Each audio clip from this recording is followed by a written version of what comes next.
Hello viewers, I welcome you to the channel E-English Palace. In this video, we will read an interesting story. The name of the story is Three Questions, which is written by Leo Tolstoy. We will cover Unit 1 in this video. Before starting, do subscribe the channel, click the bell icon for more updates. चलो किसी writer को संबंध जानी रखिबा। Leo Tolstoy हेउछंदी three questions row writer.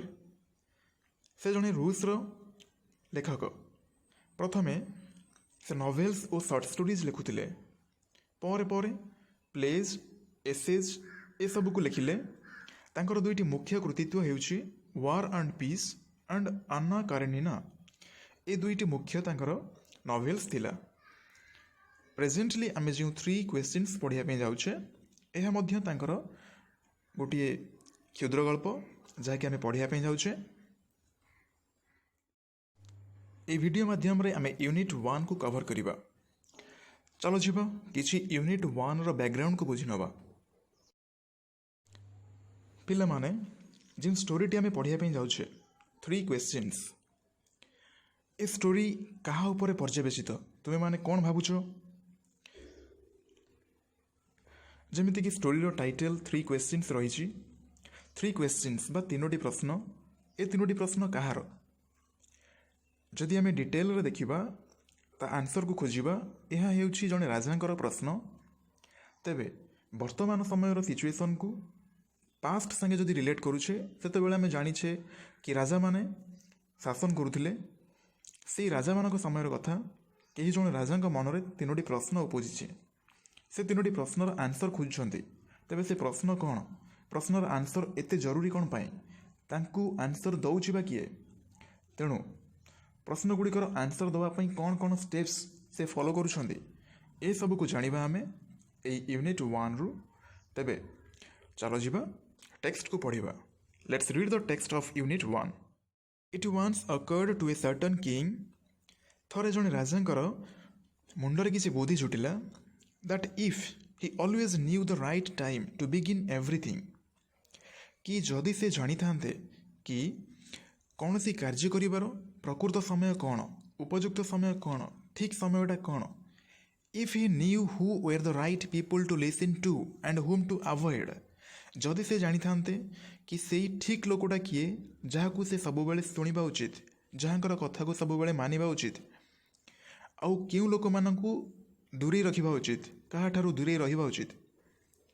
And above all मोटामोटी ऊपर कह गले if he always knew what was the most important thing to do, जदि से जानी थांते कि सबुठारु इम्पोर्टेंट काम कौन जहाकू निहाती करबा उचित, he would never fail in anything he might undertake. कौन से भी काम कला बेले से केबे भी फेल हेबे नहीं, विफल हेबे नहीं जदि এই তিনোটি প্রশ্নর উত্তর সে জানিথিবে। তেণু এই প্রথম পারাগ্রাফরে আমার স্টোরি রাইটর লিও টলস্টয় আমাকে জଣାউଛନ୍ତି कि জনে রাজা যেতবেলে সে তাଙ୍କ মন ভিতরକୁ তিনোটি প্রশ্ন উপজিছি, তিনোটি যাଙ୍କ প্রশ্ନ কହୁଛନ୍ତି সে। প্রথম প্রশ্ন ହେଉଛି ଉପଯୁକ୍ତ ସମୟ କ'ଣ କୌଣସି କାର୍ଯ୍ୟକୁ ଆରମ୍ଭ କରିବା ପାଇଁ। ଦ୍ୱିତୀୟ ପ୍ରଶ୍ନ ହେଉଛି ଉପଯୁକ୍ତ ଲୋକ କିଏ ଯାହାଙ୍କର କଥାକୁ ଆମେ ସବୁବେଳେ ଶୁଣିବା ଓ କେଉଁ ଲୋକଠାରୁ ଦୂରେଇ ରହିବା। तृतीय प्रश्न हेउछि से उपयुक्त कार्यटी कौन, उपयुक्त कार्यटी कौन, से कार्यटी को समापन कले आमे सफलता पाई परिबा जहाँकि आमर गौरव सम्मान को बढ़ेब। आमे सफलता तो निहाती पाइबा उचित। तेणु एइभली तीनोटी प्रश्न तांका मन भितर उपजिछि, से आमको जणैछंती। आगु को देखिबा चलो।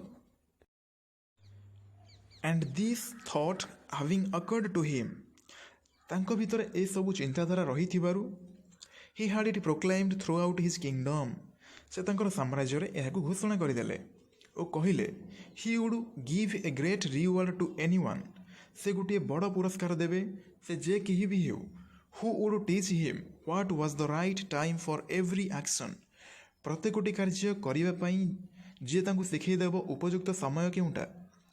And who were the most necessary people, क्यों माने सबुठारु दरकारी लोक जे कि राजांग पई निहाती आवश्यक। And how he might know what was the most important thing to do, आउ क्यों भली भाव से जानी परिबे ସବୁଠାରୁ ଉପଯୁକ୍ତ କାର୍ଯ୍ୟ କ'ଣ, ଯାହାଦ୍ୱାରା କି ସେ ତାଙ୍କର ସଫଳତାକୁ ପ୍ରାପ୍ତ କରିପାରିବେ ଓ ନିଜର ସମ୍ମାନ ଗୌରବକୁ ବଜାୟ ରଖିପାରିବେ। ଆଣ୍ଡ ଲର୍ଣ୍ଣଡ ମେନ୍ କେମ୍ to the king.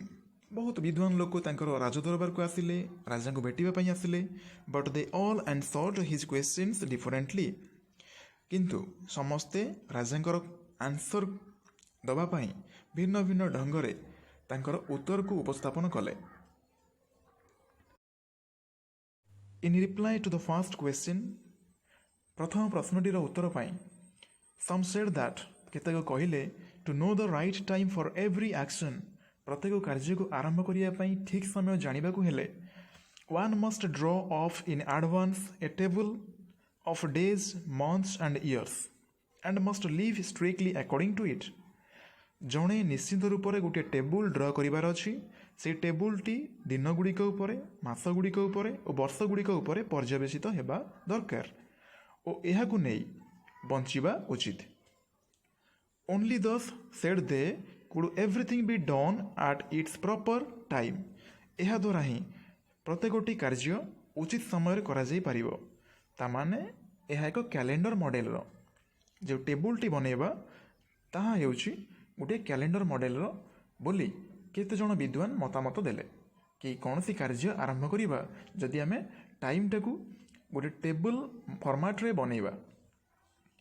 Others declared that it was impossible to decide beforehand the right time for every action. ପ୍ରତ୍ୟେକ କାର୍ଯ୍ୟ ପାଇଁ ଉପଯୁକ୍ତ ସମୟ ବାଛିବାଟା ଗୋଟିଏ ଡିଫିକଲ୍ଟ ଟାସ୍କ, ବହୁତ କଷ୍ଟକର ଏହା। ଅନ୍ୟ କେତେଜଣ ଲୋକ ଏହା ତାଙ୍କର ମତାମତ ଦେଲେ କି କୌଣସି କାର୍ଯ୍ୟ କରିବା ପୂର୍ବରୁ ଉପଯୁକ୍ତ ସମୟକୁ ନିର୍ଦ୍ଦିଷ୍ଟ କରିବା ଏହା ଅସମ୍ଭବ। ସେହି ଲୋକମାନେ ନିଜ ନିଜର ମତାମତକୁ ଜାରି ରଖିଛନ୍ତି ଯେଉଁମାନେ କହୁଥିଲେ ସମୟ ନିର୍ଦ୍ଧାରଣ କରିବା ଅସମ୍ଭବ। But that not letting oneself be observed in idle pastimes. ତା'ର ମାନେ ନୁହେଁ ଯେ ଜଣକୁ ଆମେ ବ୍ୟର୍ଥ ଭାବରେ ସମୟକୁ ଖର୍ଚ୍ଚ କରିବା ପାଇଁ ଛାଡ଼ିଦେବା। One should always attend to all that was going on. ଯାହା ଜଣଙ୍କର ଜୀବନରେ ଘଟି ଘଟି ଯାଉଛି ବା ଯାହା ଆମର ସାମ୍ନାକୁ ଯେଉଁ ଉପଯୁକ୍ତ ସମୟଟି ଆସୁଛି ତାକୁ ଆମେ ନିର୍ଦ୍ଧାରଣ କରିବା। ତାମାନେ ଏହାକୁ ପୂର୍ବରୁ ଆକଳନ କରିବା ଅସମ୍ଭବ। ଯାହା ପାଖେଇ ଆସୁଛି ପ୍ରେଜେଣ୍ଟ ସିଚୁଏସନରେ ମାର୍କ କରି ଯଦି ଆମେ ଉପଯୁକ୍ତ ବିନିଯୋଗ କରୁଛେ ସମୟର, ତାହେଲେ ସେ ହିଁ ହେଉଛି ପ୍ରକୃତ ସମୟ। And then do what was most needful. ତାପରେ ସମୟ ନିର୍ଦ୍ଧାରଣ କରି ଯାହା ଦରକାର ତାକୁ କରିବାର ଅଛି।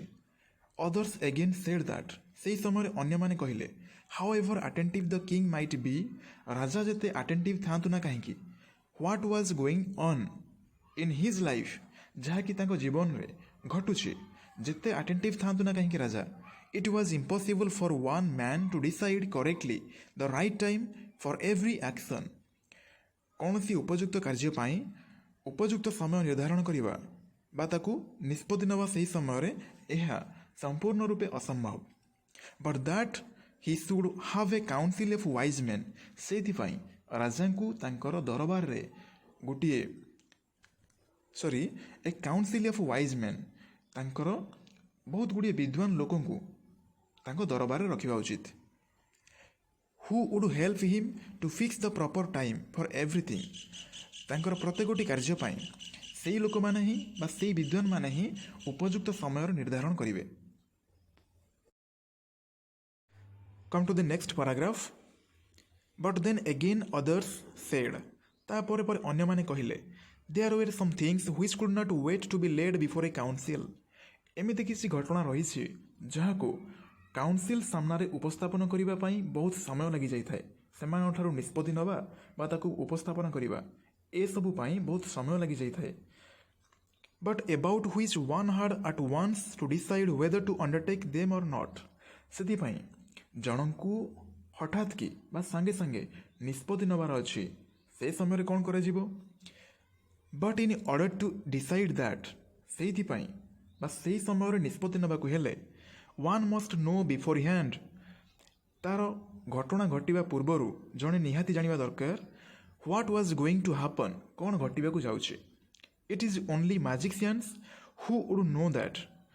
ଏହା କେବଳ ମ୍ୟାଜିସିଆନ୍ ମାନେ ଜାଣିପାରିବେ କ'ଣ ଘଟିବାକୁ ଯାଉଛି, ଯେଉଁମାନେ କି ଭବିଷ୍ୟତ ଦେଖିପାରିବେ। And therefore, in order to know the right time for every action, one must consult magicians. ତେଣୁ ସେଇ ଲୋକମାନେ କହିଲେ ବା ସେଇ ବିଦ୍ୱାନ ମାନେ ନିଜ ନିଜର ମତାମତ ରଖିଲେ କି ରାଜା ନିହାତି ରୂପେ ସେଇ ମ୍ୟାଜିସିଆନ ମାନଙ୍କର କନସଲ୍ଟ କରିବା ଉଚିତ ଉପଯୁକ୍ତ ସମୟକୁ ଜାଣିବା ପାଇଁ। Equally various were the answers to the second question. ସେହିପରି ଭାବରେ ସେକେଣ୍ଡ କ୍ୱେଶ୍ଚିନ୍ ପାଇଁ ମଧ୍ୟ ଅଲଗା ଅଲଗା ଆନ୍ସର୍ସ ମିଳିଲା। ସମ୍ ସେଡ୍ କେତେକ କହିଲେ the people the king most needed were his counselors। କେତେକ କହିଲେ କି ରାଜା ଅତି ଆବଶ୍ୟକ କରୁଥିବା ଲୋକମାନଙ୍କ ମଧ୍ୟରେ ସେଇ ଦରବାରରେ ଥିବା ବିଦ୍ୱାନମାନେ ହେଉଛନ୍ତି ମୁଖ୍ୟ, ତାଙ୍କ ପାଇଁ ଅତି ଉପଯୋଗୀ। ଅନ୍ୟମାନେ କହିଲେ others said the priests, ପୁରୋହିତମାନେ ହେଉଛନ୍ତି ମୁଖ୍ୟ। ଅନ୍ୟମାନେ କହିଲେ others said the doctors, ଯେଉଁମାନେ ଚିକିତ୍ସକ ଅଛନ୍ତି ସେମାନେ ହେଉଛନ୍ତି ମୁଖ୍ୟ। while some said, ଆଉ କେତେକ କହିଲେ the warriors were the most necessary, ଯେଉଁମାନେ ଯୋଦ୍ଧା ଅଛନ୍ତି, ଯେଉଁମାନେ ରକ୍ଷକ ରାଜାଙ୍କର, ସେମାନେ ରାଜାଙ୍କର ଅତି ଉପଯୋଗୀ ଲୋକ। To the third question as to what was the most important occupation, ଯେମିତିକି ଆମର ତୃତୀୟ ପ୍ରଶ୍ନ ହେଉଛି ମୁଖ୍ୟ କାର୍ଯ୍ୟ କୋଉଟା ବା ଉପଯୁକ୍ତ ବୃତ୍ତି କ'ଣ। To what was the most important occupation, occupation କହିଲେ ବୃତ୍ତି।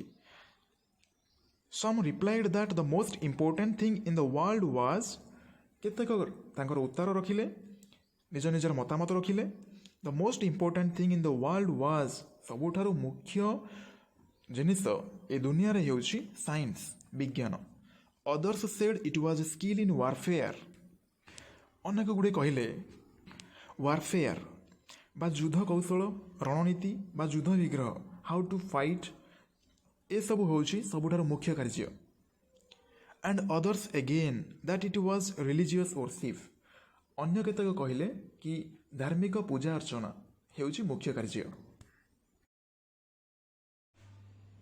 all the answers being different, ଯେହେତୁ ପ୍ରତ୍ୟେକ ପ୍ରଶ୍ନର ଉତ୍ତର ଗୁଡ଼ିକ ଅଲଗା ଅଲଗା ଥିଲା, ଭିନ୍ନ ଭିନ୍ନ ଥିଲା, the king agreed with none of them, ରାଜା କାହାର ବି ଆନ୍ସରରେ ରାଜି ନଥିଲେ, ସେ ସନ୍ତୁଷ୍ଟ ନଥିଲେ କୌଣସି ଆନ୍ସରରେ। and gave the reward to none, ଏମିତି କାହାକୁ ମଧ୍ୟ ସେ ପୁରସ୍କାର ଦେଇନଥିଲେ।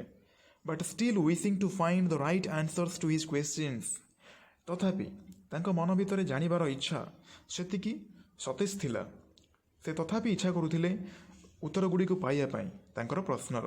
he decided to consult a hermit widely renowned for his wisdom, ସେ ନିଷ୍ପତ୍ତି ନେଲେ ଜଣେ ହର୍ମିଟ୍, ଜଣେ ସନ୍ନ୍ୟାସୀଙ୍କୁ ସାକ୍ଷାତ କରିବା ପାଇଁ, ଯିଏକି ବହୁ ଖ୍ୟାତି ସମ୍ପନ୍ନ ଥିଲେ ତାଙ୍କର ଜ୍ଞାନ ପାଇଁ।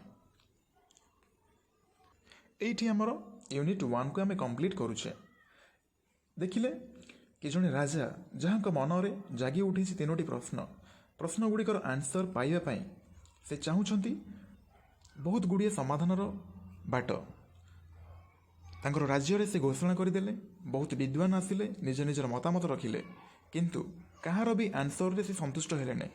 ଫାଇନାଲି ଡିସାଇଡ୍ କଲେ ଜଣେ ହର୍ମିଟ୍କୁ ଭେଟିବା ପାଇଁ, ଯିଏକି ନିଜର ଜ୍ଞାନ ପାଇଁ ଖ୍ୟାତି ସମ୍ପନ୍ନ ପ୍ରସିଦ୍ଧ ଥିଲେ।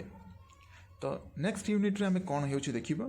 ତ ଏଇ ଯାଏଁ ଆମେ ଦେଖିଲେ କି ଜଣେ ରାଜାଙ୍କର ଅଦମ୍ୟ ଇଚ୍ଛା ସେଇ ପ୍ରଶ୍ନ ଗୁଡ଼ିକର ଆନ୍ସର ପାଇବା ପାଇଁ। ଯଦି ଭିଡ଼ିଓଟି ପସନ୍ଦ ହେଇଥାଏ then do like, share and subscribe. Thank you for watching.